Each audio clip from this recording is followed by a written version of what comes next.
majority of people out there that go through some certain things that they are going through is because of family pressure.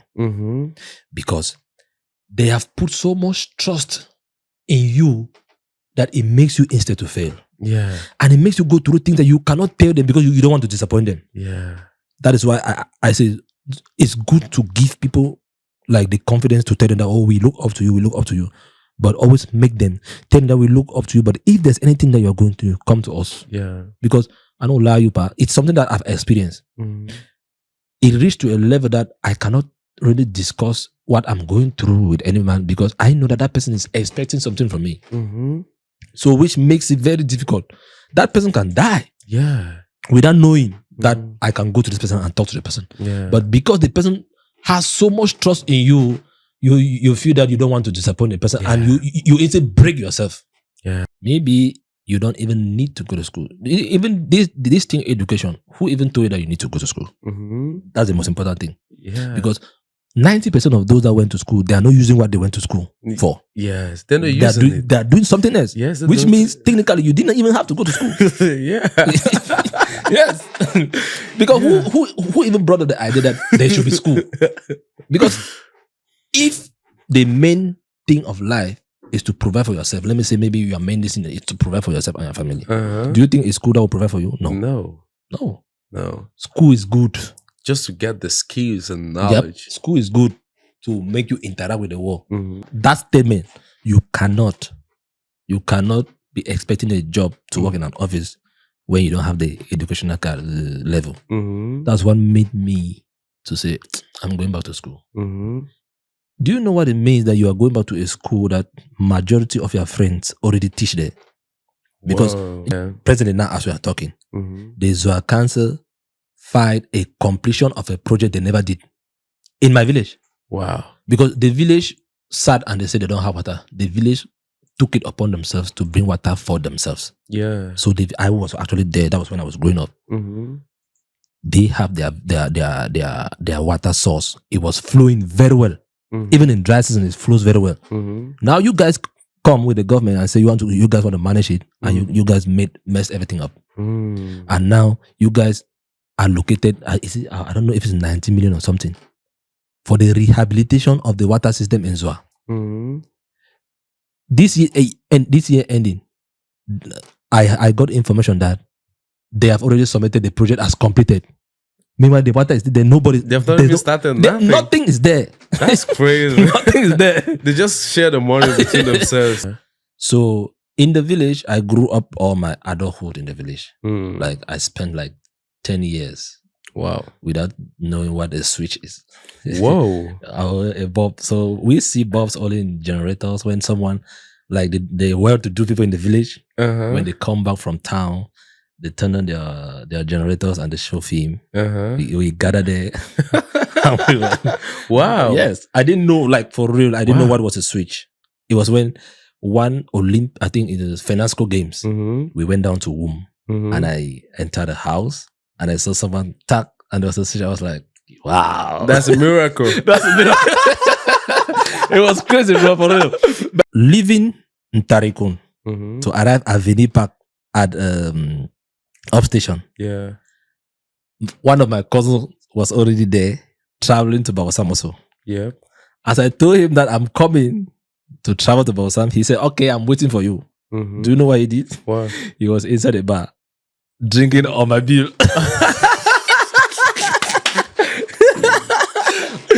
Oh my goodness, that's For real. crazy. I arrived at the park and he just said, because he's my elder, he just said, pay the bill. That's something I could never do. 1 week without drinking? Nah. But now I stay for a week without drinking. So when you were drinking, let's just go, a typical week, how many bottles can you drink? No, bro, I cannot count it. Wow. You can drink a crate of 12 bottles? Bro, one time when we sit, because I don't know how to drink alone. One time when we sit, we don't buy beer in bottles. We buy in crates. Yes. Really? We don't buy beer in bottles. No. My gang, no. We don't buy beer in bottles. We buy in crates.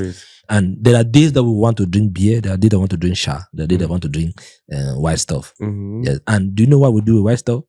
We You take talking wine. about palm wine? Yes, palm wine. We put we Whiskey? Put, no. We put small Weed? into it. Weed and palm wine? That takes you to another level. Yeah.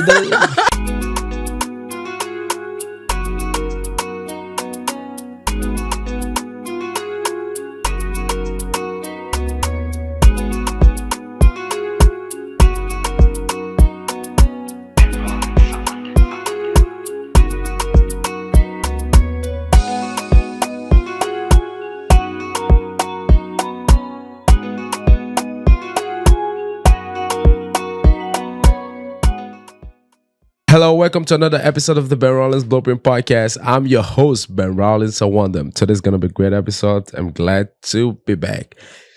Today's going to be a wonderful one. I have an amazing guy in the house. He's a great guy from Cameroon. Ladies and gentlemen, please join me. Welcome the one and only Man Fire. How you doing, man? I'm good. Are you? I'm good, bro. Glad to see you and happy to listen for you to come to the podcast today. It's always an opportunity.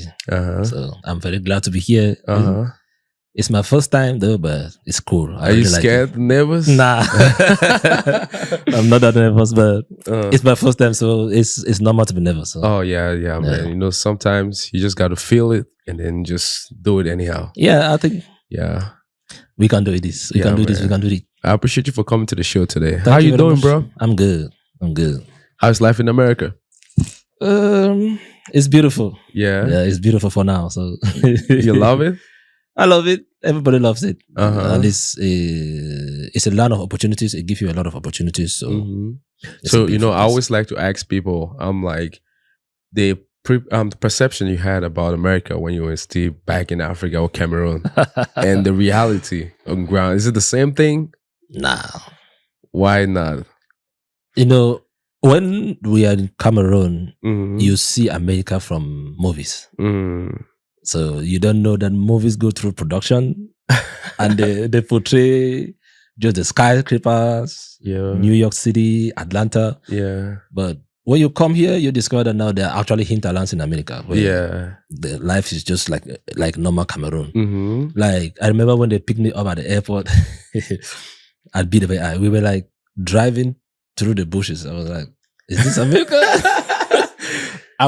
You were expecting to see skyscrapers everywhere. To see skyscrapers, and I didn't see any of that. So it's not the same. It's not the same like people think back home. It's not the same. Oh wow, that's good though. I want to go back home. You know, a lot of people don't really understand how life in Africa or Cameroon is. You know, some people go through different circumstances. Like it's not the same. Yeah. So how was your own circumstance growing up? Was it the best? You know, people have different experiences in life. Yep. So I cannot say mine was the worst or mine was the best. Yeah, that's true. I think mine was unique to me. Oh, that's a great response. It was actually unique to me because I am the third child of a family of 7. So my dad was a politician, a staunch politician. So, like the district chairman of SDF. Social Democratic Fund. Yeah, in that part of Cameroon. Yeah. So it was. I didn't really have like a good parenting because my mother was there, my father was there, but there were no like around you like to tell you that this is not good. Yeah. This is good. This is not. Nah. You just grow up with others. Oh. That's how it was. So to say that your parents influence you on the decisions you make, nah. Most of my decisions I had to do it by myself. So you had to learn a lot about life by yourself. Yes, that's what. Your parents were there, but they were not there. Something Wow, like that. Yeah. That's incredible. And growing up in that environment, what were you thinking though? You know, first of all, they gave birth to me in Bamenda. And around the age of 5, we had to move back to the village. Yeah. So in the village, I grew up all my adulthood in the village. Like I spent like 10 years. Wow. Without knowing what a switch is. Whoa. A bulb. So we see bulbs only in generators when someone like the well-to-do people in the village, when they come back from town, they turn on their generators and they show film. We gather there. Wow. Yes. I didn't know, like for real, I didn't know what was a switch. It was when one I think in the Fenasco Games, we went down to Womb and I entered a house and I saw someone tuck and there was a switch. I was like, wow. That's a miracle. That's a miracle. It was crazy, bro, for real. But wow, that's crazy though. When I think about that, I'm like, life do evolve. There are a lot of things that people don't know. Yes. Like when I was in the village, I didn't know that there was something like Pentecostal and Catholic and Presbyterian. I knew that Christianity is all about Catholic and Presbyterian. Wow. I didn't know. But my first time of knowing about Pentecostal was when the Full Gospel Mission came to preach in my village. Yeah. And we went there because they brought something magical, like these projectors. They projected the Jesus film. Oh. That was my first time. So it was epic. So wow. That was when I started to get acquainted with some certain things because I actually joined them. Like not because I want to be in Christ, but just because I want to experience what they were doing. Yo, wow. Yeah. So there's a lot of things that I didn't know. Back home, a lot of things that I didn't know. All this will be funny because you know the graduation ceremony when you graduate from primary school, and you have to go to Form 1. Yeah, you know when parents gather and they say you should say what you want to become in the future. Do you know what I said? What did you say? I said I wanted to become a carpenter. But that's not bad though. No. You don't understand. Someone saying they want to become a carpenter when they don't even know what what carpentry is. It can tell you that they didn't even know what they were saying. Yep. Wow. So that was the kind of life I was, because I was someone that was just anyhow. I do anything I want. I can go anywhere I want. There's nobody that will tell you that don't do this, don't do this. No. So you just try and see. That's it. Try and see. Yeah. And when you hit something and you realize, bro, that's the wrong one. Yeah. You learn from it. I have a very rough childhood. Like I had a spring on this leg. And I had an accident where a stick went into my hand. Whoa.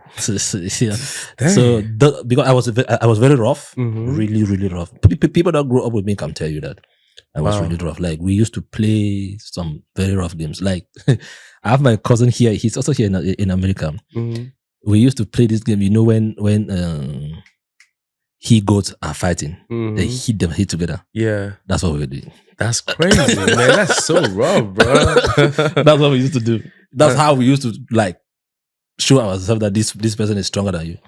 And bro, he's strong. I can't lie. He's strong. Wow. We hit ourselves together. Yeah. Yeah. So you live in the village for a while, and you left the village to what part of it? Okay. When I had my O levels, I think it was 2009. Yeah, I had my O levels. I passed well though. I was doing all that, but at least I was intelligent. Still in the village. Yes. I had my O levels. My dad took us because I had my O levels together with my elder brother.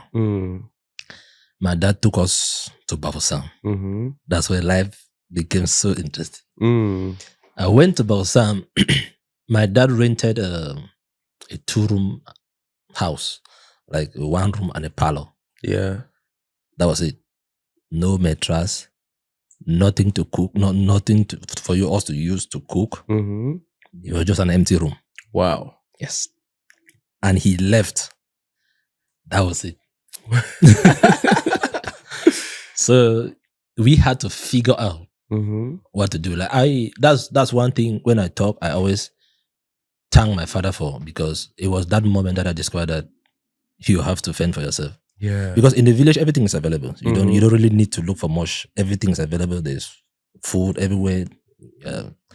But when you find yourself in a city you have never been, everybody speaks French and you speak English. Oh wow, Bafoussam, yeah, that's true. That's where you know that no, here is a different zone. We had like 2 buckets of corn, gari, all those things, and we didn't cook anything with. We had to fry them. Whoa. Yeah, that was what we were surviving for a time before I met one of this my distant uncle. He used to sell shirts. That's the person that introduced me to selling shirts, like t-shirts, shirts, all those things. That time I was in high school. My father left like that. After 2 years that he actually remembered that there were people in Pakistan. Whoa. So we continued living like that. And when I started selling, my elder brother saw it that he was giving me money. He joined the business. So by that time, I was already good because I went to school. I created acquaintances. We used to buy phones. This techno. We'll buy them and we resell them. Like I'll buy it from these rich kids, and I'll come back now and sell them to these street guys. Maybe someone needs a phone and we'll sell it for 1,000, 2,000, and maybe I'll make 800, 1,000. That's how I started, and I became so good in phones that everybody in the whole school knew that I was selling phones. If you need any phone, I got it. I got it. Really? That's when my popularity in the university, in this Lycée Bilen de Barossam. If you go to Lycée Bilen de Barossam and ask the Punisher, I think people that were there at that time will know. Yeah, wow, they'll know. That's great. So you started doing that business. I remember before we started recording the episode, you were talking about some of the rough side. Yeah, the rough side actually started in the village because we were a little bit well-to-do in the village, like one of the well-to-do families, because we had a lot of houses. My uncle was rich, so he has a lot of houses everywhere. So, and our houses were, most government officials come and they live there. So we had one house just close to our compound. There was a gendarmerie officer that was living there. So they used to seize these drugs and store it there. So by the time he was being transferred, we had to pack those things, and we packed them, but he didn't pack all of those things. So I and my friend, we discovered weed. We discovered weed there. So we were like, okay, we've heard about this. Let's try it. Whoa. Yeah. But that's when I started smoking weed. I started smoking weed that time. How old were you at the time? That time, I can say from 4, I was like 18 or 19. If 18, 19, 20, I think that was from 4. That year, I remember that year I actually repeated from 4 because of that. Because that thing got me. It got me in a state where there was a day, but this was after I had left the village and I come back. Because anyway, we'll get to that. Yeah. So when I started smoking, we left the village and we went to Barossam. Barossam was part of actually part of the time I started selling weed. Like I had friends from Banso that they used to sell sha. So everywhere where they say that sha, we have our extra somewhere behind. Yes. Where we go and sit and we chill. Wow. So there I was selling weed. I would buy weed and I sell. And that was right in the prostitute area. If you know Barossam very well, there's somewhere that's called Obesh. Yeah, I've heard about Obesh. Yes, Obesh. That is where every prostitute is. So I mingled with prostitute day and not day and night. That is each day I see all what they are doing there. Yeah. Wow, that's crazy. And when you were doing all that stuff, did you have any end goal, or you just like, let me just experience it today?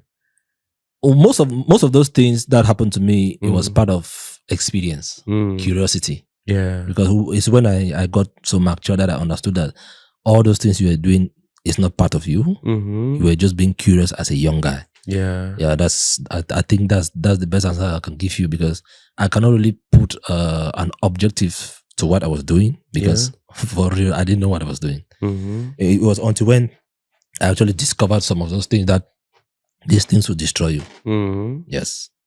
Like when did you come to the point where you say, oh man, this is not for me?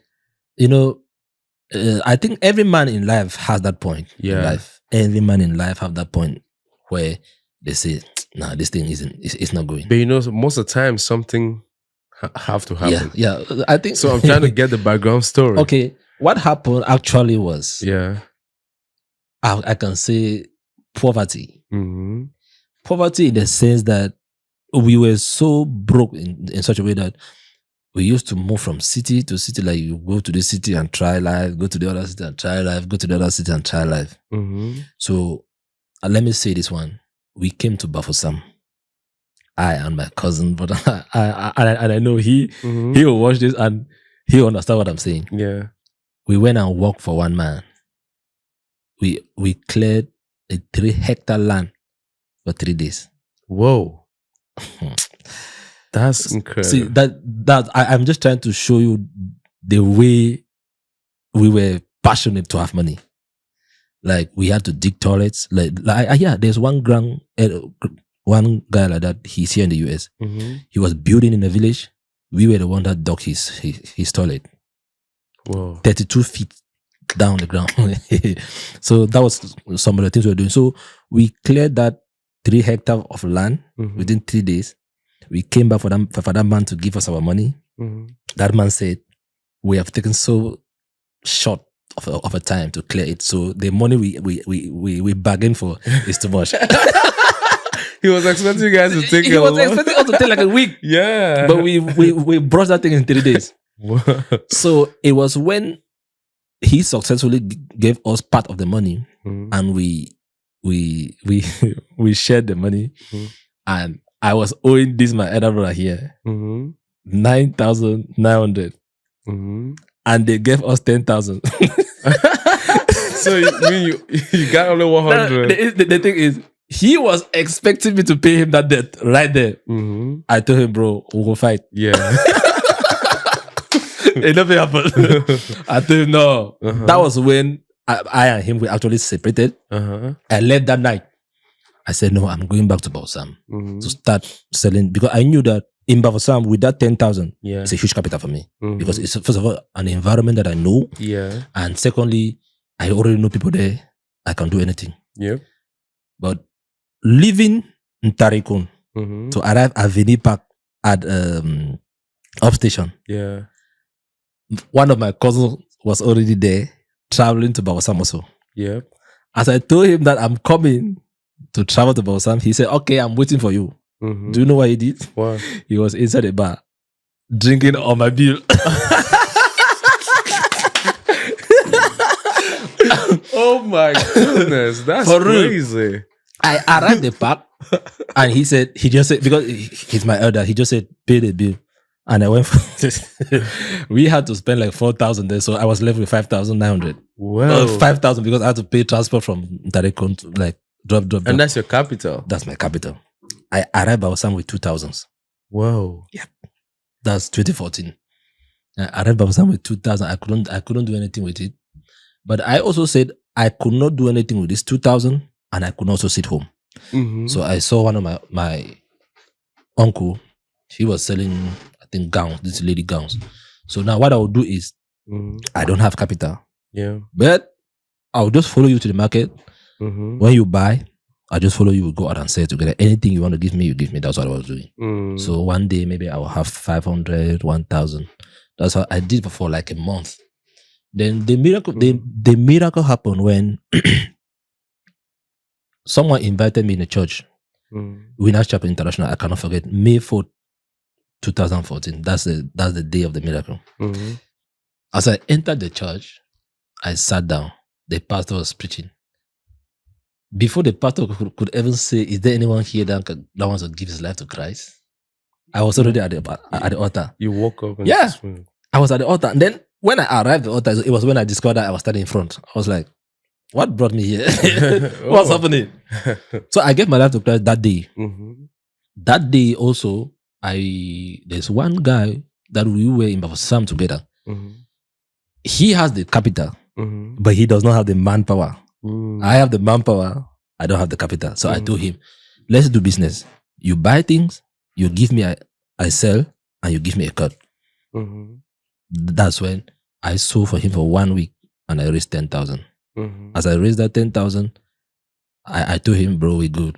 I can do my own now. You can manage the way you want to do, but I think I'm good. I started selling by myself. 2 months later, I had raised money for me to go back to school, rent a house, pay my school fees, and everything, because by that time I had dropped out. I had my A-levels 2012. Mm-hmm. So all of these stories is between 2012 to 2014. I didn't go to school. I was just roaming around from one city to another. So at that time, I raised that money, and my dad just out of the blues just called me that, how are you doing? I'm sending you 100,000. I was like, wow. that's what they got in there. I was like, wow. So that's what made me, I said, I'm going back to school. I had to go back to school. Yeah. Because that one thing that pastor said is, the miracle that you are waiting for God to do, God is waiting you to do. Because you cannot stay without being educated, but you want to work in an office. Yeah. Oh, that statement touched me. I was like, bruh, I have only advanced level. I cannot do anything. Yeah, and that's a good point raised right there. You know, a lot of people go to churches and they're just expecting miracle for God to work signs and wonders. But they're not improving themselves though. Yeah. Because if you don't improve yourself, how will God even come to intervene? Yeah. Because for a fact, that statement, you cannot be expecting a job to work in an office when you don't have the educational level. That's what made me to say, I'm going back to school. Do you know what it means that you are going back to a school that majority of your friends already teach there? Because there's one of my friends in high school. He was already a PhD student there, and by that time, PhD students come and teach level ones. He actually taught me in level 1. Wow. Yes, that's how how determined I was. When I met him, he said, "What are you doing here?" I told him that I've come back to school. He said, "That's a very great move." Yeah. I stayed there within a twinkle of an eye. 3 years has gone. I had my degree. Yeah. That was one of the best things that happened to me. I didn't know that I could have a degree because of the level of things that I had already involved myself in. I didn't know that I could come back. Yes, and get a degree. God made it happen. Yeah, God made it happen. That's really good. That's really good. You know, for that determination just says a lot about your character and your determination as well. You know, a lot of people are not going to do that. Honestly, they're just going to be like, "Bro, forget about school. Nothing got me back." Not be lying. But when you're determined for when you have a goal and you have a purpose, you're going to strive towards that. Yep. And just knowing that God is not going to work signs and wonders. Yeah. You have to put in the effort. Anyone out there that feels that you think that God will just do something without effort. Let me give you something from the Bible. Moses grew up in Egypt all his life. Yep. Until he killed someone and left. Yeah. Do you know why he killed someone and left? Because God knew that this desert you are about to come and carry my people, you need to experience it. Yeah. That's why he had to leave Egypt and come and experience the desert first of all. It's after he has experienced the desert that God encountered him and said, now it's time. Go and bring my people from Egypt and go. Oh man, preach. Man, you know, actually I never saw it from that angle, but that's a good one. Yeah, that's a good one, man. That's a good one. So you must first of all align yourself. You must first of all align yourself. I know that God do miracles. But you must first of all align yourself in such a way that the miracle God will do will align with what you have inside you. Yeah. Every miracle is already inside you. God just needs to put a touch on it. Yeah. And it comes out. Before he wants to even get involved, he has to see that effort. You have to put in the effort. You can't just sit down and hope that one day things are going to get better. It's not going to happen. Definitely. Because that's what's happening in Africa right now. Everyone is going to church. And they're going to church from morning 6 to 6, praying for signs. I mean, there's nothing wrong with going to church. But if you're going there just hoping that God is going to work a miracle for you to get something, that's a problem. Yeah. But if you're going to church that you want to like connect, have that deeper connection with God, get to know Him better, that's something that's a whole different ballgame. Yeah. But if you're going there, I just got to fold my hands and sit and God is going to do a miracle. And now you know like what is happening, like, hey, visa. They start prophesying and it's crazy. There are many kinds of miracles. Yeah, there are miracles that God will do for you that you didn't do anything. But those miracles are rare. Yeah. Yeah, those miracles, God does such a thing when He really know that this person is incapable. Yes. But there are some miracles that you, first of all, have to take a step. Yep. Yes. You, first of all, have to take a step. Yeah, you have to take a step, Yes, you and have God got to see that this person you're actually capable. needs. Yeah, because God cannot just. There are many people here that has no business to be rich. Yeah. Yes, because God knows that if I give you these riches now, you won't go anywhere. Yeah, and Like- they're praying for money every single time. Oh, bro. They'll like about every day they're praying for money, and then they wonder why they're not rich. Yeah. Man, then they'll be like, "Oh, that guy's he don't believe in God, and he got a lot of money.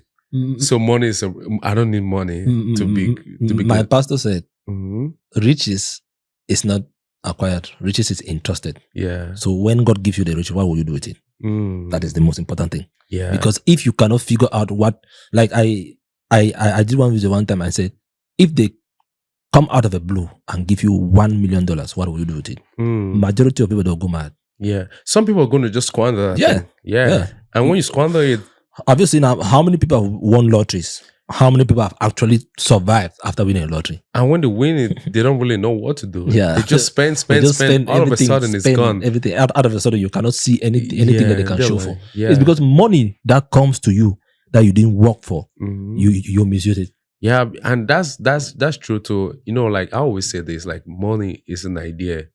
Yep. It's not really that cash. Yeah. You know, a lot of people focus on the cash, but that's not money. Yeah. Money is the Yeah. idea. Because the Bible says God will bless the works of your hands. Yeah.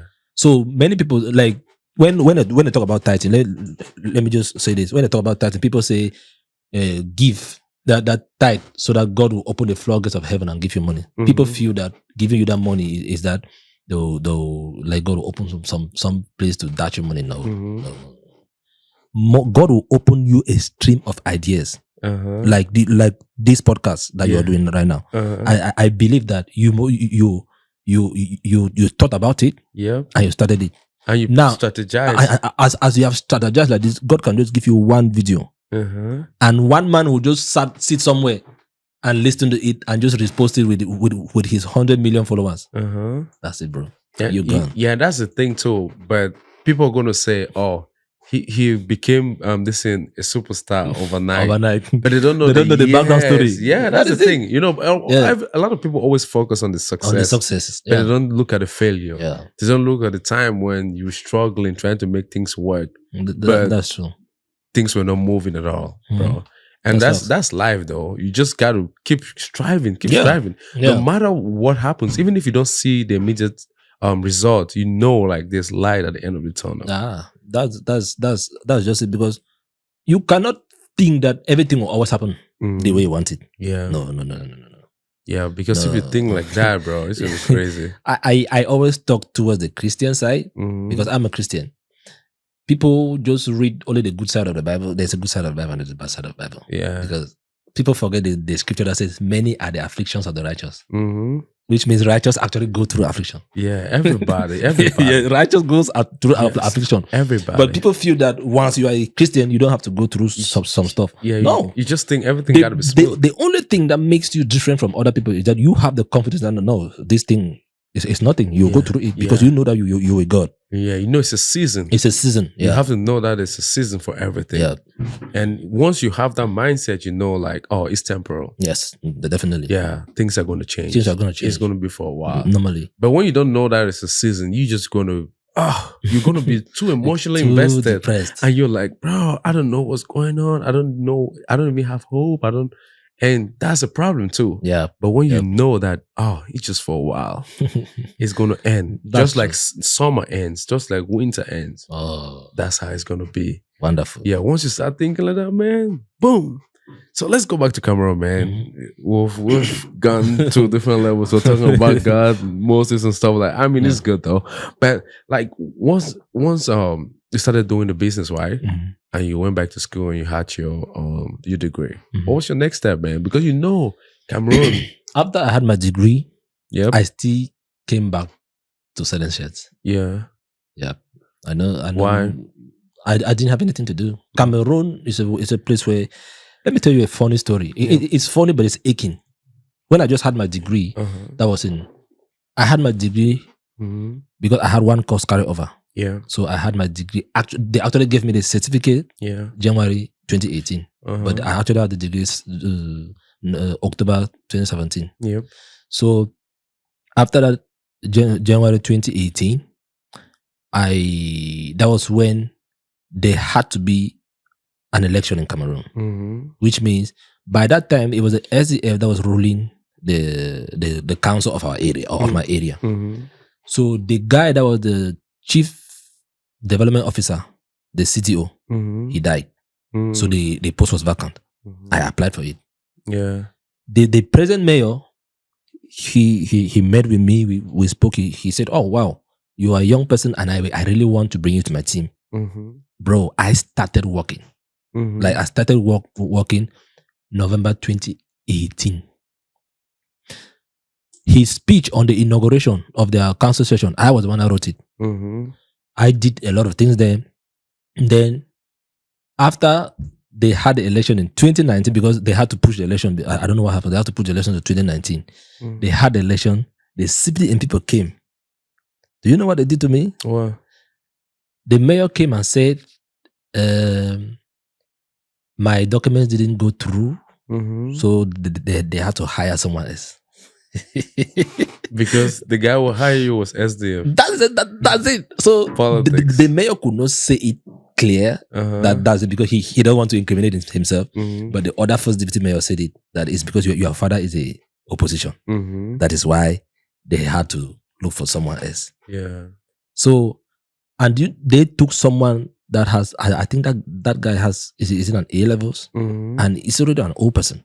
Yeah. I said, then okay, so how do you want youth to survive if a youth has already started working and you cannot continue with him and you fire him for someone else? Yeah. And which that someone else already had a job somewhere else. Yeah. You just bring him back because I was like, bro, is this where we are going to? Because it doesn't make sense. Because I actually worked there and something happened. For the few weeks that I was working there, I had to go through some tenders for projects. You know, when they put out tenders for project, bidders come in with their this thing to ask for the project. Yeah. So I have to go through them. So I went through them, and I sat with some of them there, and we were like talking. I said, "Oh, I've seen someone here. He's really capable because what he's saying in this thing is really good." They told me that forget all that thing. They already know person where they want to get that. Cameroon connection. Connection. They say forget all that thing. Administrative button, like nothing will happen. They already know. They already know the person that's having that contract. Yes, they already know that all those things is just for formalities. And that's crazy. That's crazy. Yeah, and the guy's gonna give this other guy cut. This guy will cut. To receive a project in Cameroon, a bag of cement is being calculated for 17,000 francs. Whoa! Where you want to buy your cement in a house? Maybe you want to build something in the house. Yeah. You buy a cement for 6,500, right? Yes, 5,000 in Cameroon government projects. Yeah, a bag of cement is calculated for 17,000. 17,000. That's why they could take that much money to build just a small a classroom, two classroom, with two classroom. That is 2 empty halls like that. Yeah, with benches. 18 million. Whoa! Because crazy. They put it that way because you have to give cut, all those things. Yeah. So because even the guy handing you over the project, he's expecting his own share, and you don't care which material you're going to buy. Yeah. Even if the class is going to fall after 2 days, they don't care. He just wants his cut. They don't care. They just want presently now. Yeah. Presently now, as we are talking, the Zoa Council filed a completion of a project they never did in my village. Wow. Because the village sat and they said they don't have water. The village took it upon themselves to bring water for themselves. Yeah. So I was actually there. That was when I was growing up. They have their water source. It was flowing very well. Even in dry season, it flows very well. Now you guys come with the government and say you guys want to manage it, and you guys mess everything up. And now you guys allocated, I don't know if it's 90 million or something, for the rehabilitation of the water system in Zoa. This year ending, I got information that they have already submitted the project as completed. Meanwhile, the water is there. Nobody. They've not even started nothing. Nothing is there. That's crazy. Nothing is there. They just share the money between themselves. Nothing is there. Bam. And one thing that pains me is because there are people that work there in the council. So when you see that thing happening, why are you there? You cannot say anything. It doesn't make sense. Probably they got their own card. That's it. Yeah, because once you get your card, you That's just it. sit You quiet. just sit quiet. So Yeah, man. that's actually what is happening. So, like you said, after I did, I wrote a lot of concours. And there's this one concours I wrote. This one is actually emotional. So emotional because I actually wrote this concours before going to the university. I think that was 2012. Yeah. I wrote the gendarmerie concours 2013. Yeah. I wrote it with my cousin Norbert. We were like twin brothers. Like we did everything together. We did so many crazy things together. I cannot say, but we did a lot of things together. Yeah. And we passed, both of us. Passed, and it was a lot of celebration because everybody knew that now these guys, at least let them have something to do so that they won't disturb people anymore. Yeah.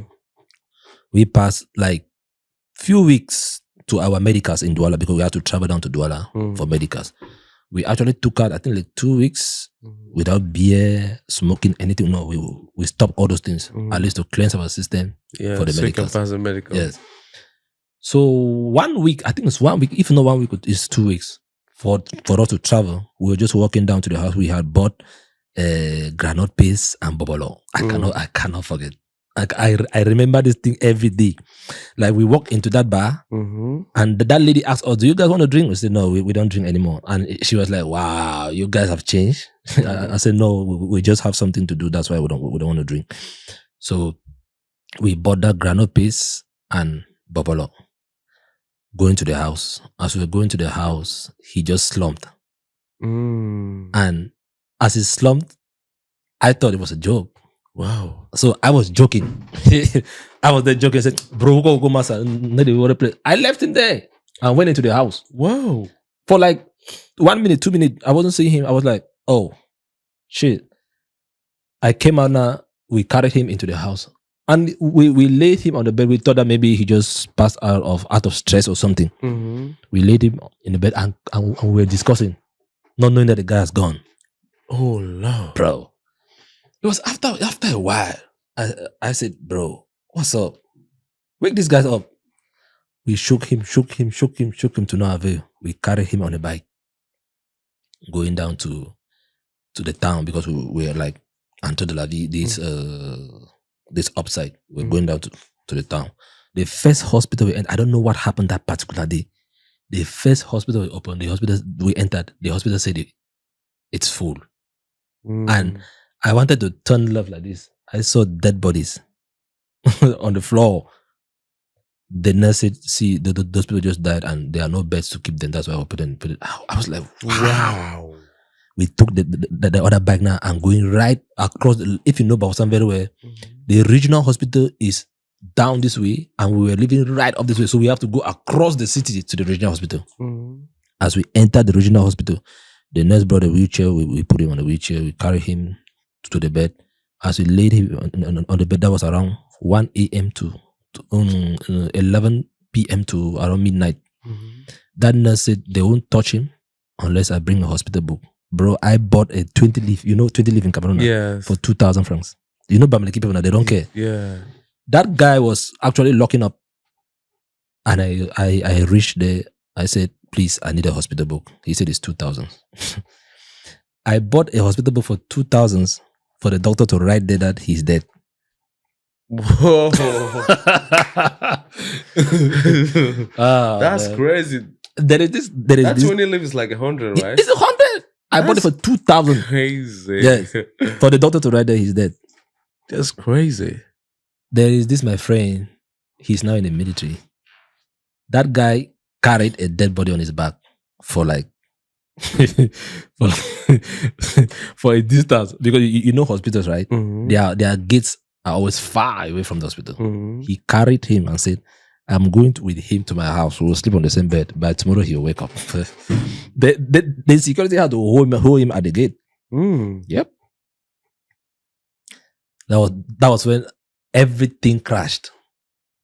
Like That's why up to now, I don't think I've survived from. I think this is the first time I'm actually talking about it like in public. We just always talk about it and just It was a very difficult time for me because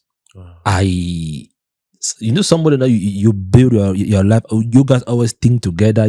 Anything you guys always think together.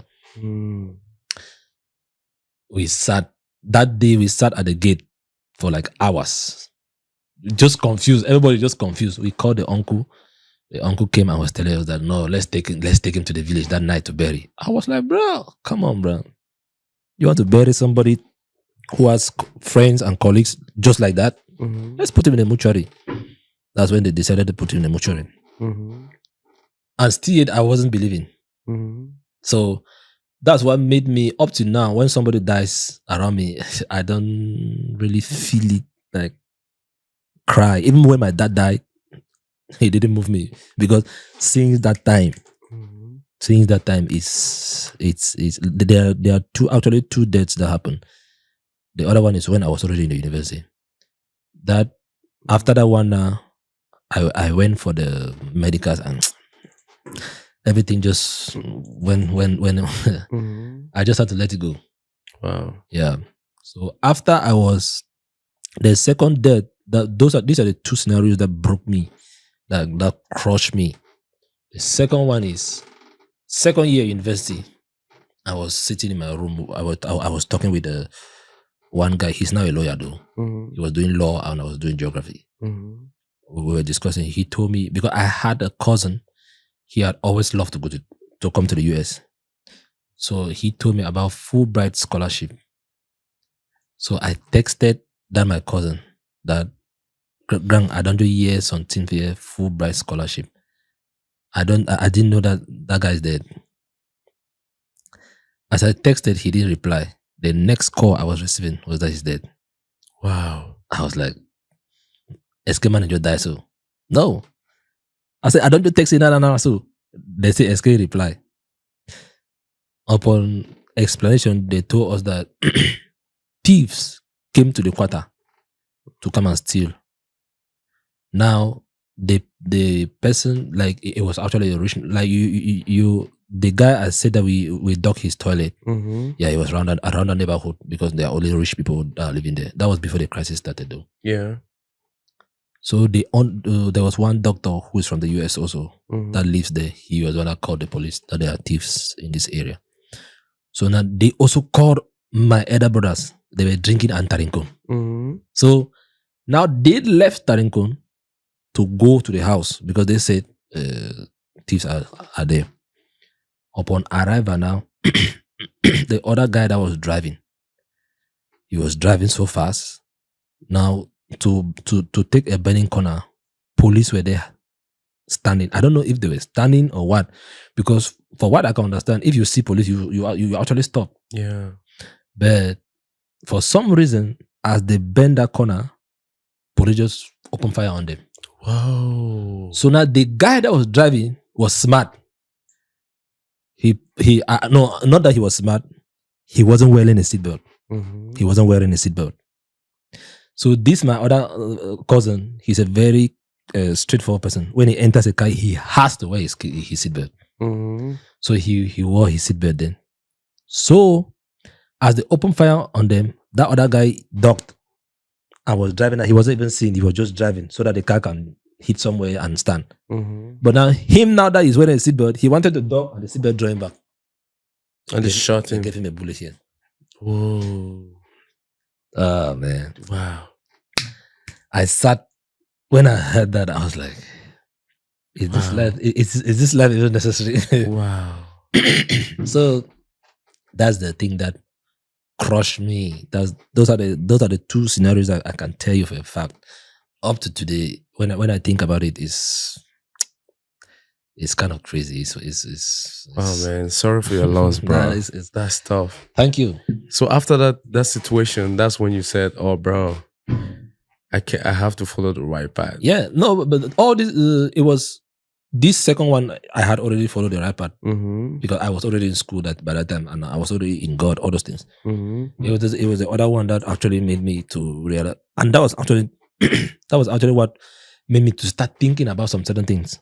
First of all, I was thinking that it's good for me to keep a legacy so that when people think about you after, they will understand that this is what you went through, this is what you went your through. impact. Yeah, to make an impact on earth. That's what actually mean. But so how can you make an impact on earth? So that question kept coming. How can you make an impact on earth? How can you make an impact on earth? So all through those years, I would think about it. And I actually reduced drinking. Not that I stopped, I reduced it. But I was still smoking. I was still doing my thing. Before, later. And I came to change. So what made you stop drinking though? Because you told me you stopped drinking. Yeah. What was the story behind that? I think I stopped drinking even before I came to God. Like, when you come to a point in your life, I cannot say that I did it by my own. I believe that God helped me, and I believe so. That was the fact. But I actually stopped drinking before even meeting God. Because I have my uncle's wife. She's on fire for God. Although as long as she's on fire like that, we were still doing our thing. Crazy. Every time she will call us and pray for us. But one thing we love is that we don't disrespect nobody from God. Like someone like me, if you tell me, even if you're a fake prophet, I have to listen to you. And when I listen to you, it's my choice not to believe what you're saying or not. Yeah, we'll always go to her. She will pray with us, all those things. I think that's where my because Christianity is not that God the pastor just preach and you just change no. It's a step-by-step thing. I believe that's where she sowed the seed into my heart. So the seed was taking time, over time. Because anytime we go, we always think about the songs she sings, the prayers she makes. Yeah. So now it grows now makes you now for desire. It makes you now you start desiring certain things. Now you see that before I came to Christ, sometime I was still like a week without drinking. Now you see that that's something I could never do. 1 week without drinking, nah. But now I stay for a week without drinking. So when you were drinking, let's just go a typical week. How many bottles can you drink? No, bro, I cannot count it. Wow, you can drink a crate of 12 bottles, bro. One time when we sit, because I don't know how to drink alone. One time when we sit, we don't buy beer in bottles. We buy in crates. Yes. Really? We don't buy beer in bottles. No. My gang, no. We don't buy beer in bottles. We buy in crates. And there are days that we want to drink beer. There are days that want to drink sha. There are days that want to drink white stuff. Yes. And do you know what we do with white stuff? You talking about palm wine? Yes. Palm wine. We put whiskey. No. We put small weed into it. Weed and palm wine? That takes you to another level. Yeah.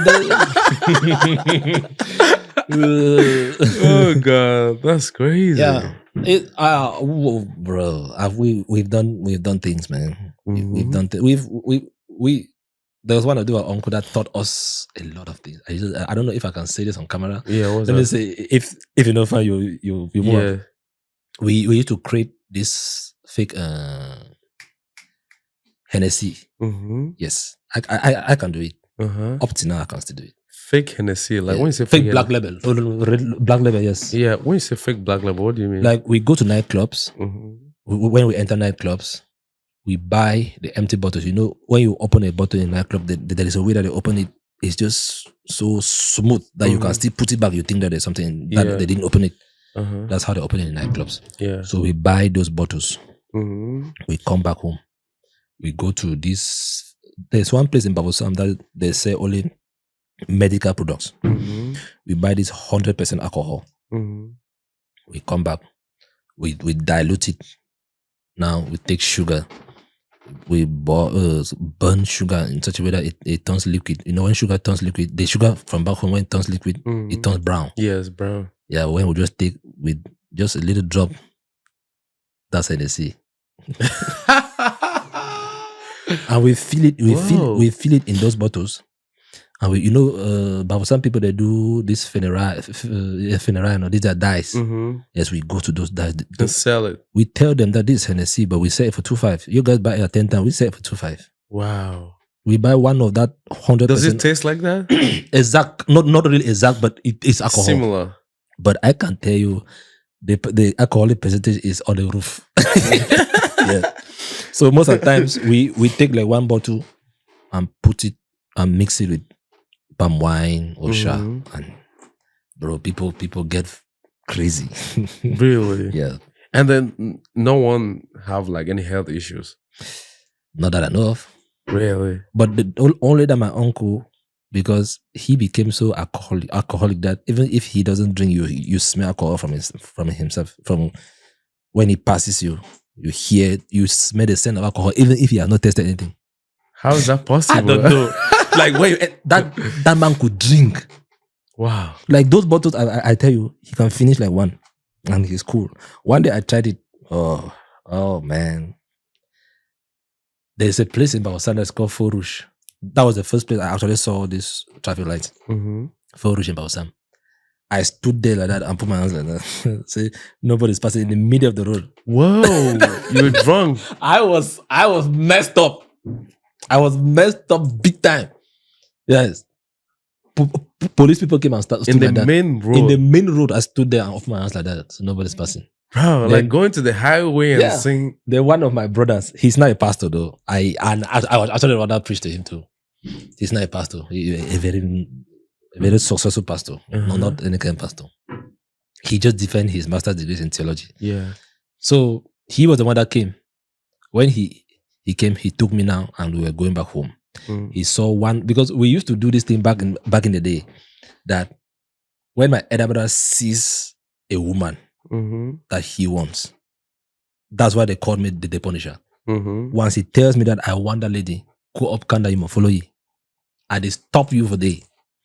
That my brother point one man that was walking up with the girlfriend. I said, yes, sir.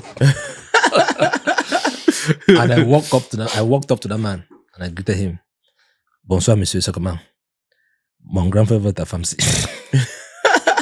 One thing that helped me there. You walk over to the guy and tell him that your elder brother wants the girl. The lady. This guy. The man came close to me as if he wanted to fight me. That was when he smelled alcohol. He knew that this guy is not. This guy is not in the sense. He's beating you up like crazy. He just started laughing. I started laughing now, and my elder brother just said, no, it's just a joke. Yeah, but that was actually what we used to do. Like when we were moving on the way, my elder brother points to a lady, okay, you must come. Yeah. And then what if she doesn't come? We will have to use force. I will tell you that I will tell you that it's either you come and hear what you want to say, or you won't go where you are going to. That's just it. So like, I'll stand on the way. Yeah, they got I was a scary guy, bro. For real. Facts. Right up to now, people still, most of the people that knew me when I was growing up, I was a little bit scary. I was scary. Yeah. I wasn't a bully. But I could make people show you something. Yeah, I had guys that you had guys. Oh, you know when you have your guys. No, I had guys. I'm not good in strength. I don't have that strength, but I have sense. Yeah. Yeah, I had guys. I had guys that if I tell those guys that guy should do me so. Yeah. Ooh, they're gonna show up. Yeah. They have to pull up on me. Anytime. I know places that we have shut down. Wow. Like especially in Douala. We have shut down places. My guy didn't show up. The whole place scatter. Whole place scatter. How much? There's a day in Babosam, me and this guy that I said that died. The guy that we rode and together. Yeah. We shot down a whole quarter. Because one guy came in from different quarter, because we used to do this quarter fight. Come off one quarter, go fight for another quarter from ourselves. One guy came into our quarter and slapped my junior brother. Oh shit. Bro. Like, you know, Babosam is in streets. They have Njelenkat, Njelende, Rue Commissaire. That was Rue Commissaire. The other two guys stood on the other side. The other two guys stood on the other side. Yeah. We tackled that guy, those guys in that street. Come on, see fighting. Group fighting. No, you just fight. Anybody. Yeah, you just fight. No weapon. No. It is here that I came and discovered that people actually go with weapons. Yeah. No. Street fight. If you see my hand, you'll see this thing. Yeah. This is Gudrong. I wanted to punch someone. He shift like that. You punch Gudrong. All this hand, right? The taro. Yes. Whoa. All the hands will die. Whew, man. I was like, bro. I spent like 1 week in the hospital. Dang. And do you know who I was fighting? Ooh. This guy that I told you that died. That we used to fight. Oh. Like we'll fight in such a way that the quarter will come, try to separate us. They will not be able. They will allow us. They will fight to our satisfaction, and we stand up, greet each other, and walk home and sleep on the same bed. Wow. Yeah, this actually happened. Me and him was fighting. I wanted to punch him. He dodged. I punched him. The taro. Yes. So now my girlfriend came and asked me that what happened. I told her we had an accident. And he corroborated the story. He said, "Nah, that's true. We had an accident." That's crazy. Yeah. Wow. That's dead, man. We don't do that. I am not that violent anymore. I'm not violent anymore. Yeah, no. Like you can't be violent in this country, man. Not even in this country. Before I left Cameroon, people couldn't believe their eyes when they see me. I'm just calm. Sometimes people shout out closer to me. I don't do nothing. I'm just like, wow, this guy really changed. Yeah, wow. Yes, we used to fight football matches. Which team is no, our own Interpata. It's an end up somehow. Yep. So if you go, you guys go to play and the other team wins. You guys lose. You're like, no, this referee. The game is of money. Oh yeah, that's crazy. You know, Africa, a lot of things like that. Happen, man, bro. Africa is. This generation will never understand the importance of community. Because Africa, when you grow up in Africa, you know the importance of community. Your child is everybody's child. There is one parlor that can discipline your child for you. You don't even need your father to discipline. It's like, do something close to an elderly person. He will discipline you before your father will even. They'll be like, go tell your father what I did to you. Go tell your person that I beat you. Yeah. Oh yeah, that's Africa. That was really cool. But things has changed drastically. It's changed. Because stuff like that don't happen these days. Nah, try and hey, now police will come your door.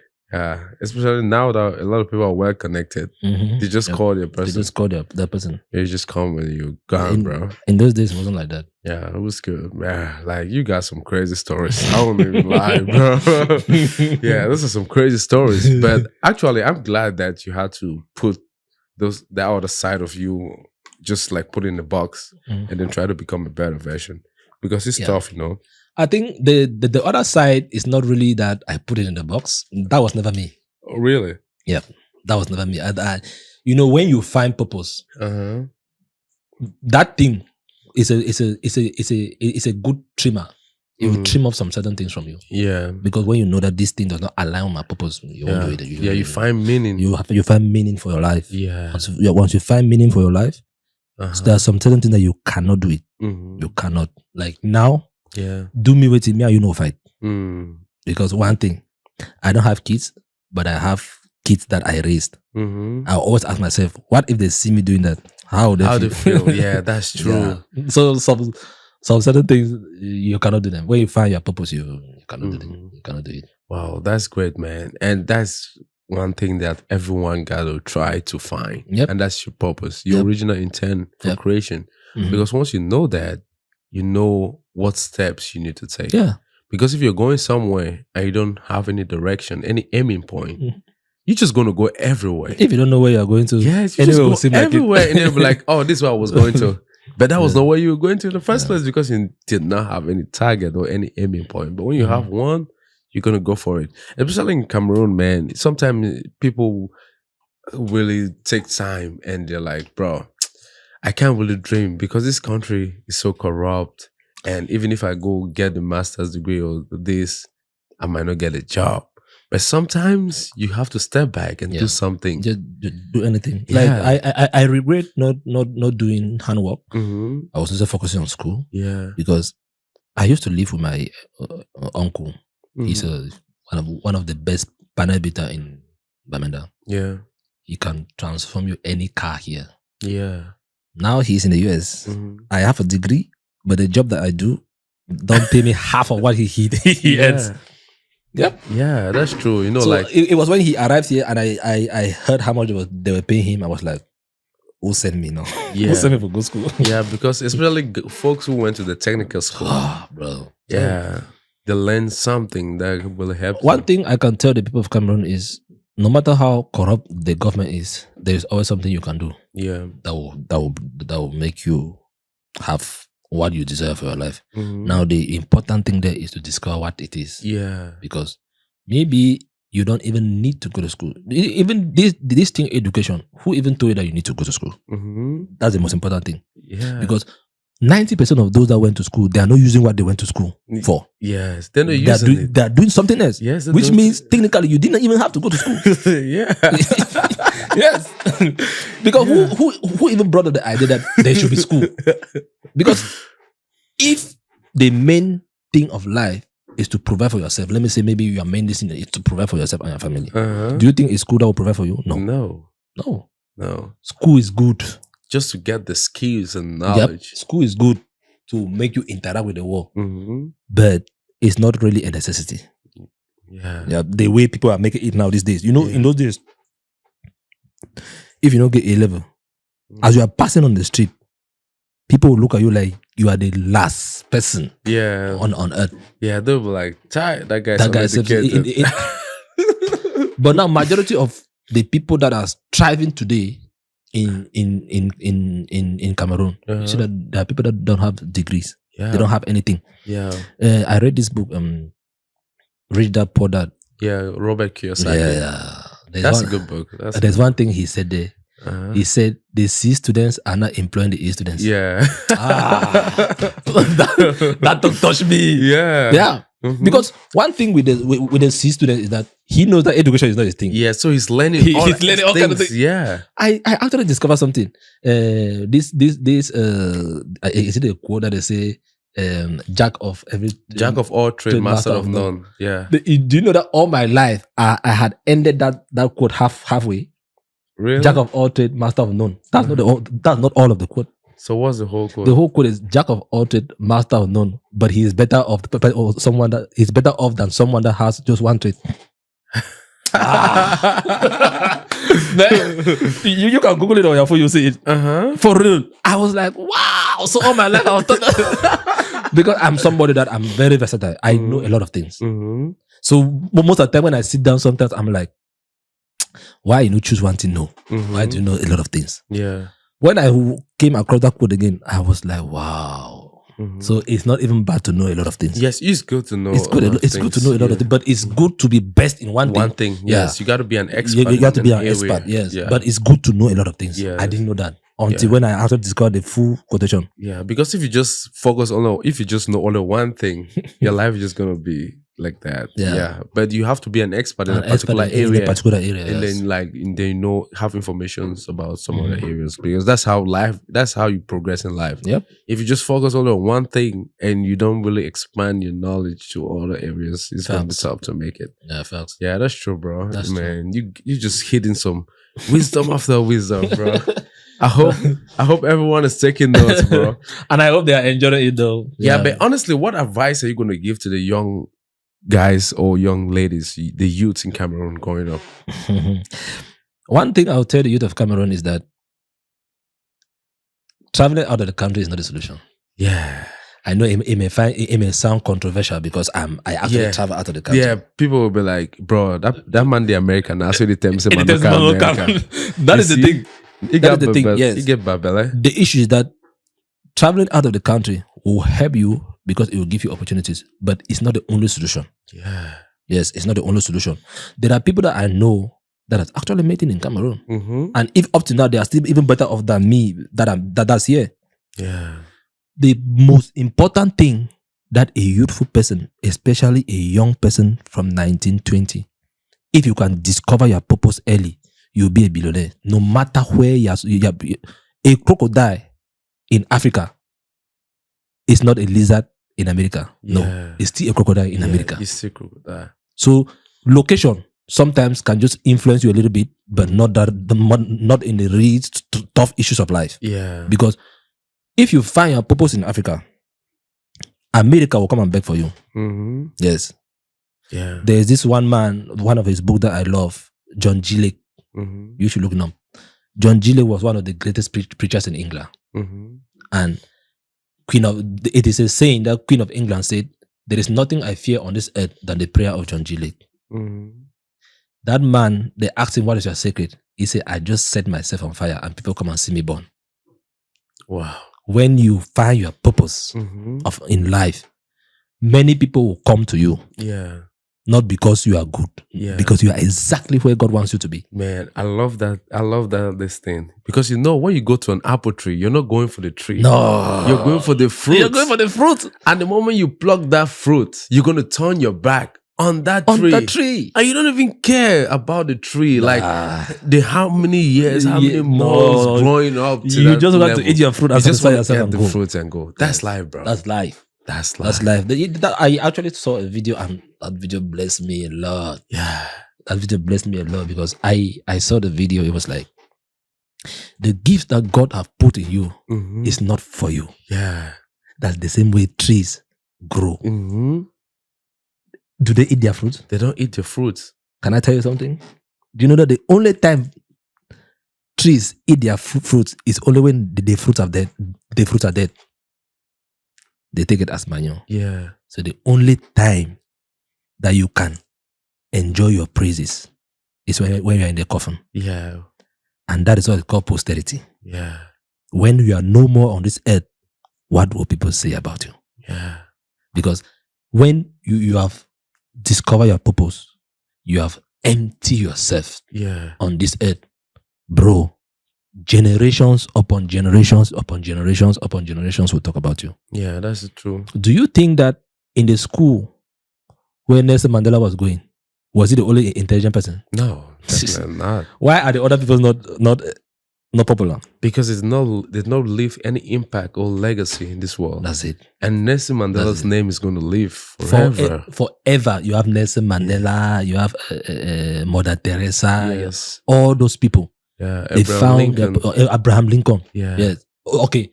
Why is it that in this America there are some certain presidents that everybody must always talk about it, but some presidents they don't know about it. Yeah, but Abraham Lincoln, like everybody know, one of the greatest presidents of all time. Yeah. So the only advice I can give a young person is that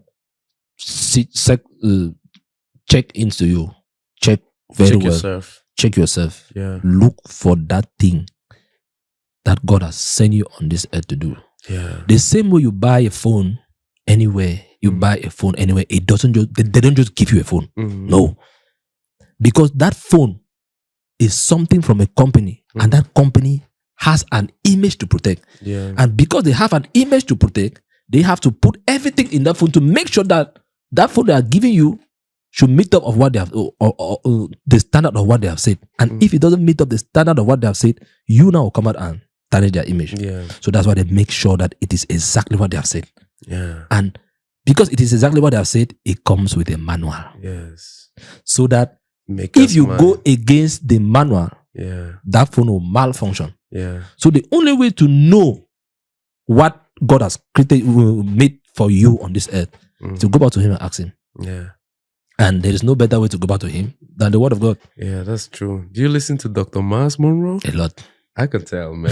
When you're talking, I can just get it. That's good, though. I started listening to him even before I became a Christian. Yeah, I love the guy, bro. It's so fortunate that he went. Oh, I wish he was still alive. Yeah. Good things go early. Yeah, man. Good things go early. Yeah. So find purpose for yourself. Find purpose for yourself. This is not something that you can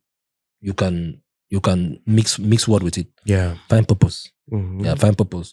Because most things will seem like a mirage to you until you have found your purpose. And know that the way to find your purpose is not always easy. It's very difficult. Yeah, and you got to be ready to You have go to through be the ready. process. You have to be ready. Because it's going to take a lot. Do you know that King David, Mm-hmm. they anointed King David at the age of, I've forgotten, but it took him more than 10 years before they actually put him as king. Yeah. Yep.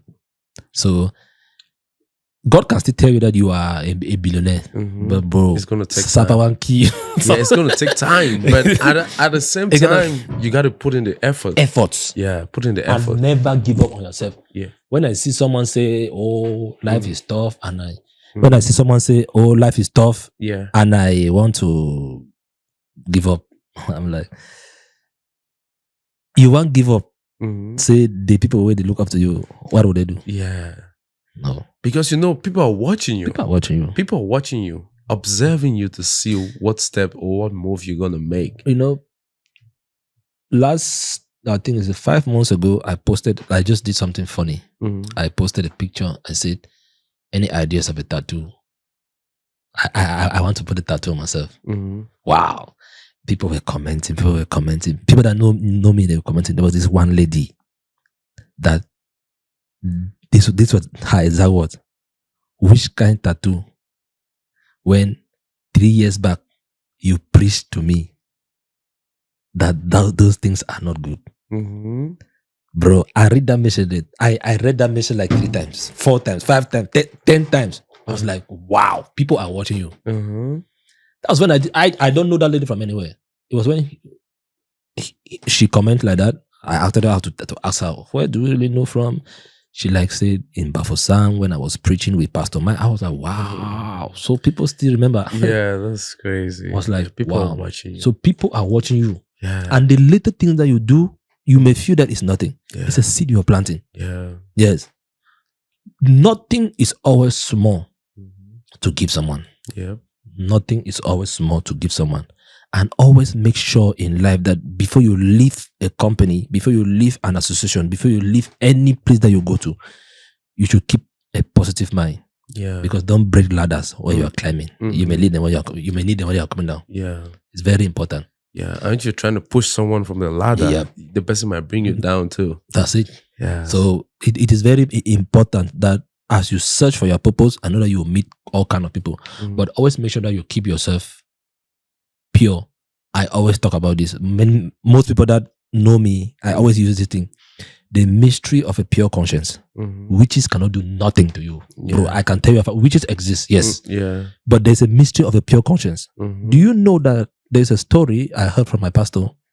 He said they wanted to initiate someone into occultism. They said this guy's heart is not wicked enough to be an occultic. So before you become an occultic person, you must have a percentage of wickedness in you. Yes. The mystery of a pure conscience is very important. Know that whatever you do in life, you should have your pure conscience.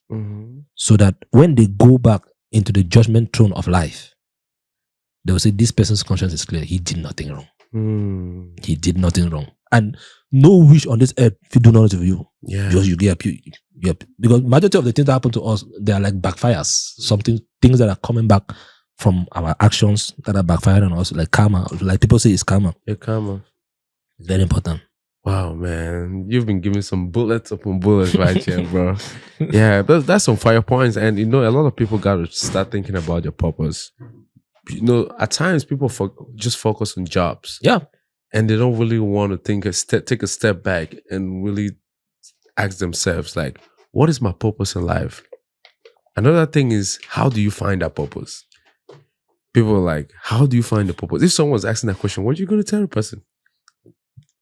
I don't have like a concrete answer. Yeah. Because me too, I'm still in the process. Yeah. Of finding my own purpose. I'm just saying, like I told you when we were discussing, I said most of my videos are things that have happened to me. And I'm like, maybe somebody's going through this too. Let me just put it out there. Maybe it may help them. Yeah. But finding purpose is, first of all, discover who has your purpose. Where do you think that your purpose is?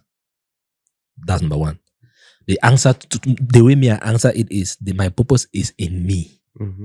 So find yourself, right?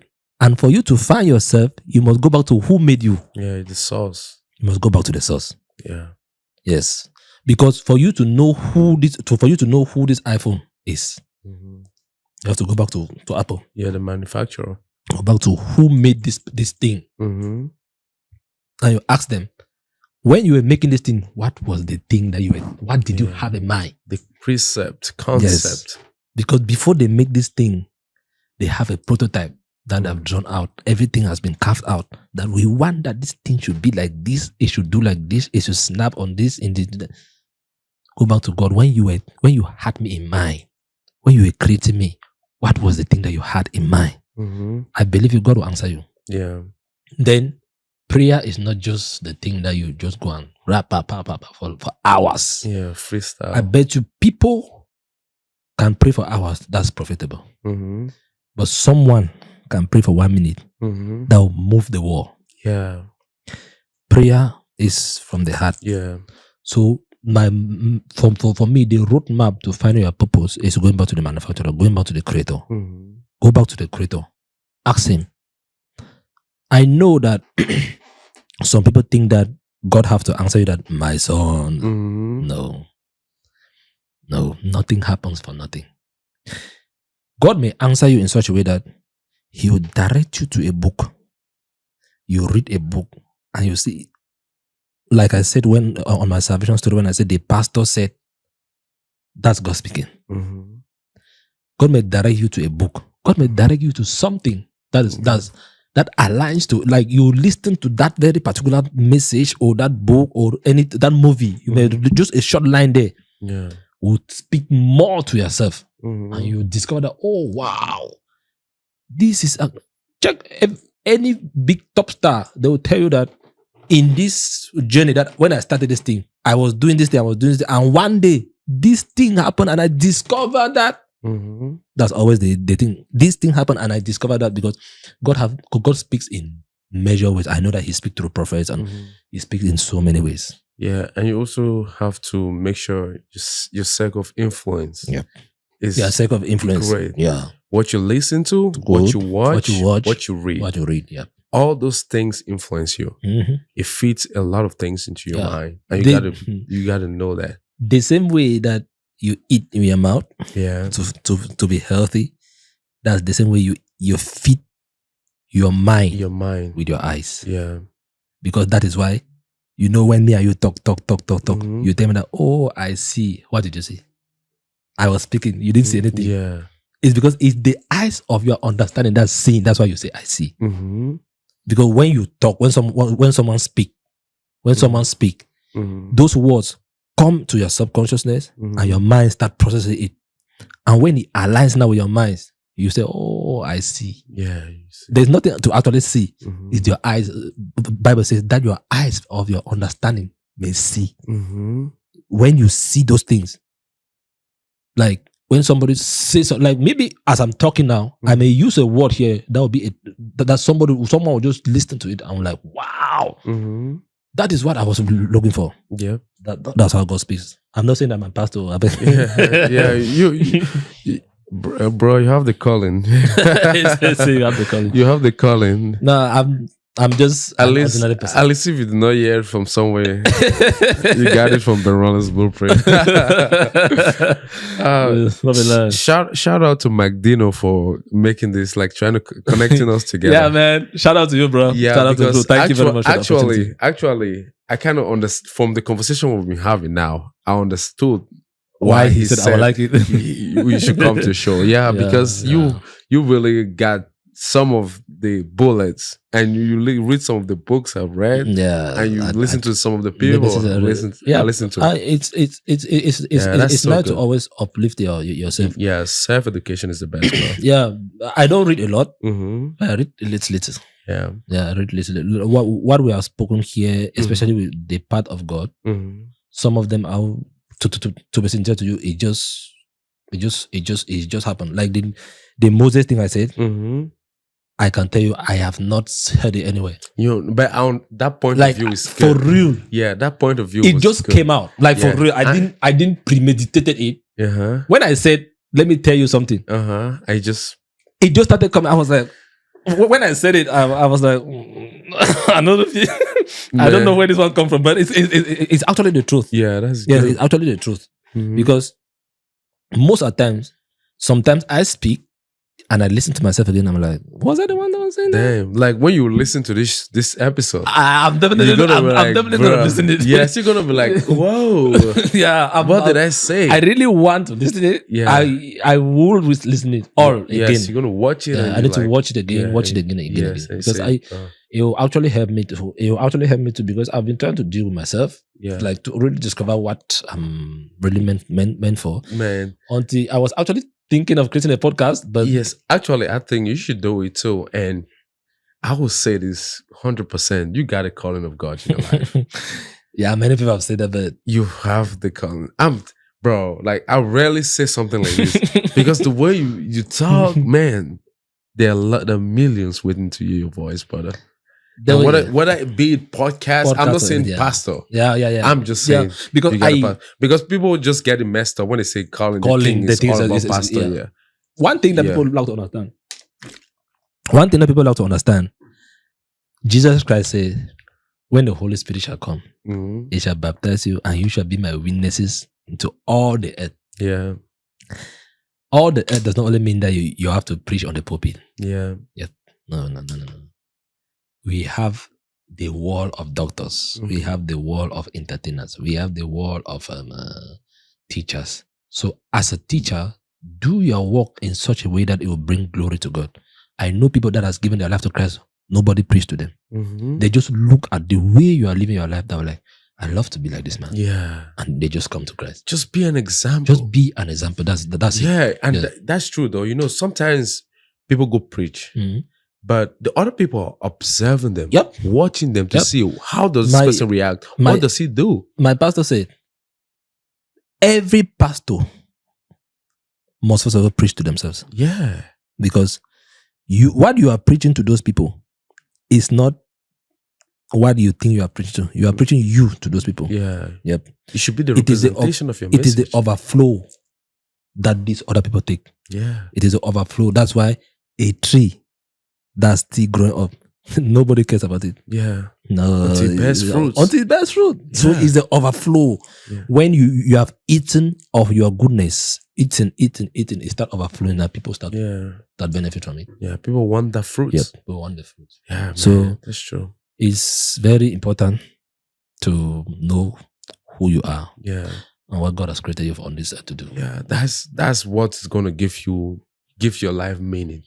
And one thing to know, that thing, there are some certain things that you do, like there are some certain that you do effortlessly. Yeah, absolute best with the least amount of effort. With the least amount of effort. Like when you called me, do you know the time I called you? I didn't actually want to come. I was actually driving, so I calculated that for me to drive, I will come because I hate to come late. Mag Junior can tell you, I hate to come late. I hate to tell someone that when I tell you that it's this time and I come late. Yeah. So I was already contemplating not to come. So I said, let me call you. It's when you said, no, it's okay. I just said, okay, let me just come. It's okay.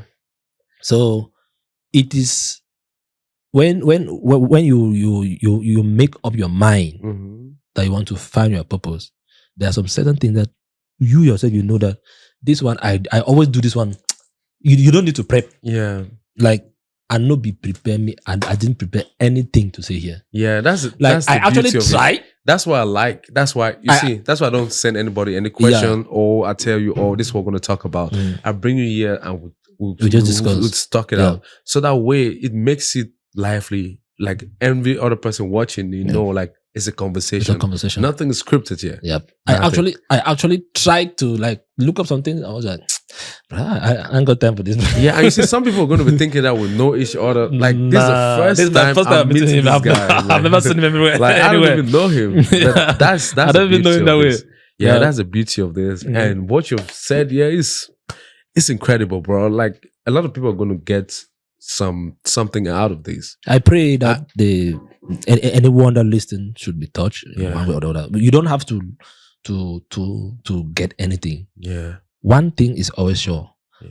There's just one word that can change transform your your life. life. One. You don't need a lot of words. Yes. Just one. And make sure you're not selfish. Share this Share, episode. please. Make sure you share, please. Share. Make sure you share, and subsequent ones will, and will be coming up. If you're new, just subscribe because this is incredible. And we're going to make sure we're creating more contents like this. Definitely. Wow. Yeah, I'm always up. Now I feel comfortable. Yes, I can tell now, like the energy I feel is another level. really You know, when you comfortable, came, you was kind of like still a little bit, but now you're relaxed. I'm really comfortable with it. And that's good though. That's good. And when you find your purpose, you have to know that there are going to be a lot of trials and tribulations. Yeah. And if you don't go through trials and tribulations, mean you're not ready for that thing yet. No. That trials and tribulations prepare you for that purpose, for your gift and everything that you have to receive. Yep.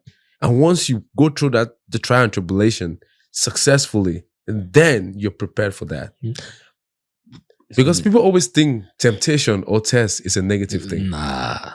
Nobody is crowned without challenges. Yeah. Everybody has a challenge. Yeah. Everybody. I listened to an interview of Elon Musk. Yeah, they asked him, "Are you happy?" He said he's not. No, he all the money he has. He said people do not know. Mm-hmm. My mind is a storm. Yeah, and you can see his mind is a storm for real, because nobody is immune to the futures of this our earth. Yeah. The same headache that you has is the same headache that Donald Trump has. Yeah. It's the same headache that Elon Musk goes through. Yeah. So it's not unique to you. Mm-hmm.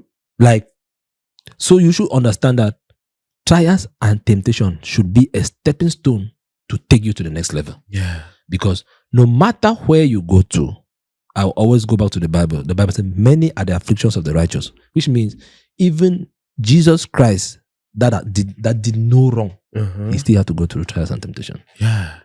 And never give up. Never give up. If Jesus, our Lord Savior, took 30 years to prepare himself all over 3 years. Yeah. What more of you? What more of you? Yeah. Take your time.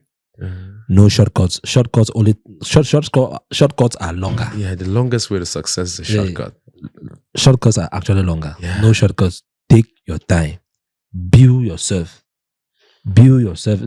Forget about what people are saying. You can see a lot of people, they will tell you that, oh, you're there's this thing that I actually wrote it in my diary. Majority of people out there that go through some certain things that they are going through is because of family pressure. Because they have put so much trust in you that it makes you instant to fail. Yeah. And it makes you go through things that you cannot tell them because you don't want to disappoint them. Yeah. That is why I say it's good to give people like the confidence to tell them that, oh, we look up to you.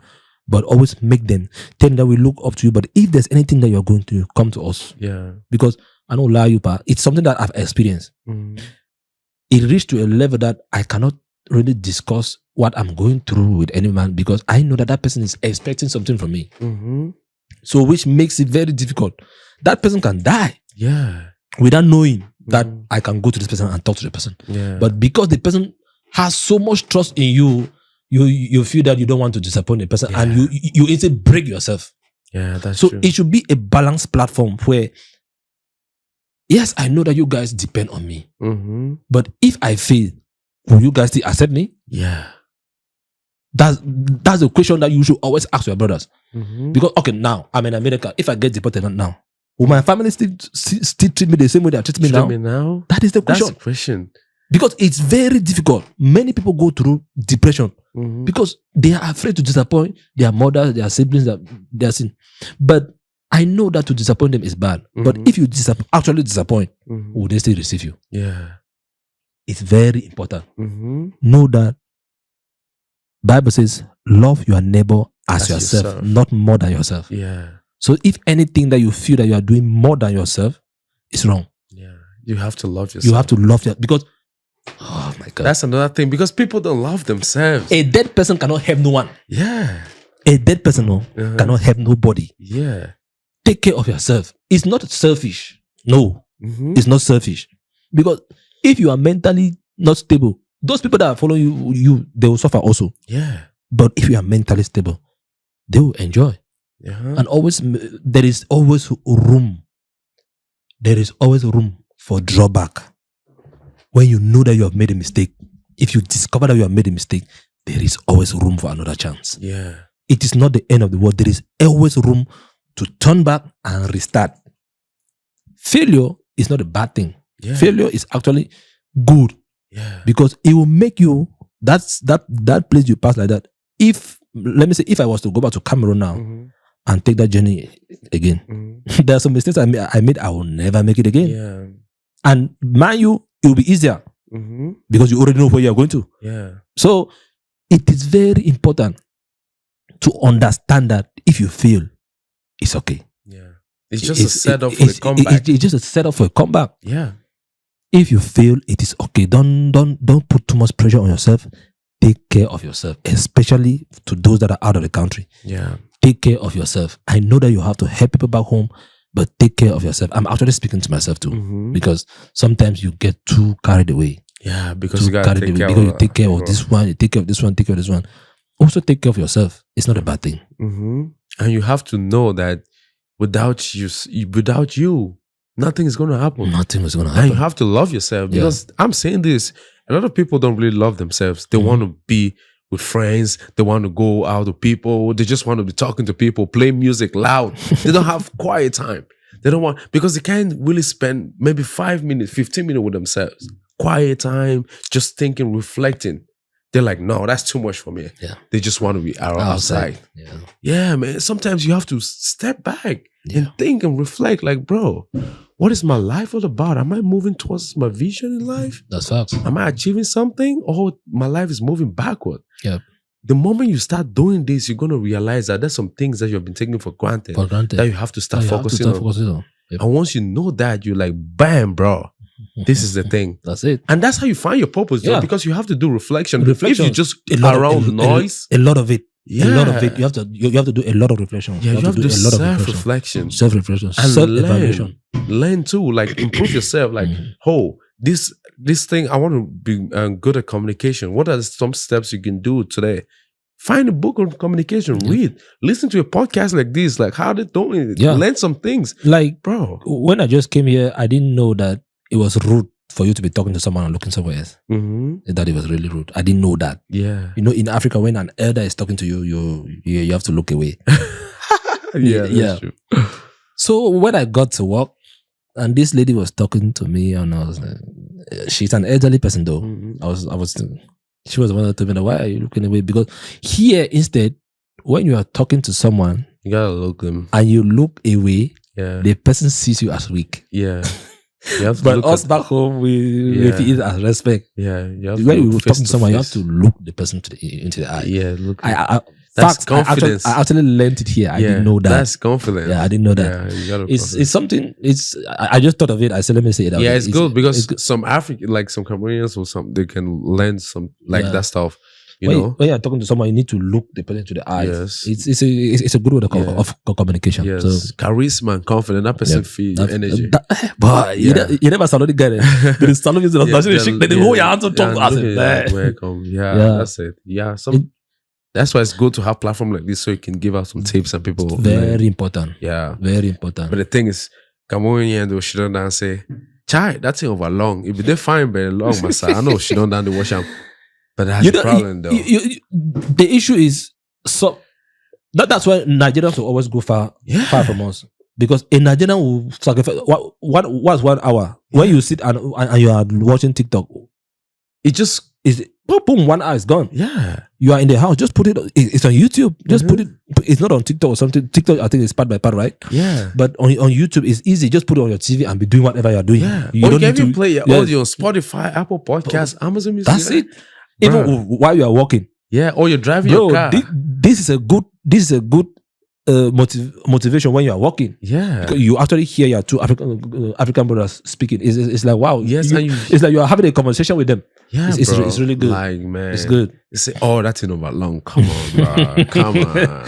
No, nothing is long there. Like Nothing is long there. this one is gonna be. I know it's gonna be like an hour or 2 hours. So but no problem, because I know this thing is gonna help someone. Even if it helps one person. One person is very important. It's very important. Like if one person listen to it and say, "Oh, my life changed because of that," I'm at peace. Yep, bro, I'm at peace. Yep.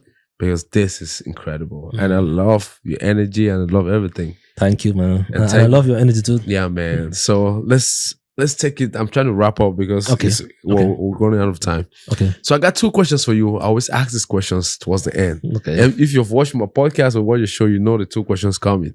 So the first question is this: if there was one experience that you could take away, delete, or minus from all your experiences in life, what would it be?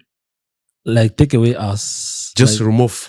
If like you could do it, change it or remove it of. Yes, remove or change the 2 deaths, Norbert and the other guy. Yeah, those are the experiences that I don't want to go through that anymore.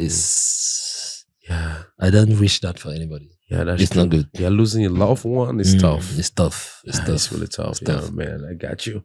And the last question. But it's not going to be the last, because I got one more question for you, because you're different. But anyway, the other question is this: if you were to give an advice to your 18-year-old self, what would it be? That's deep. Yeah.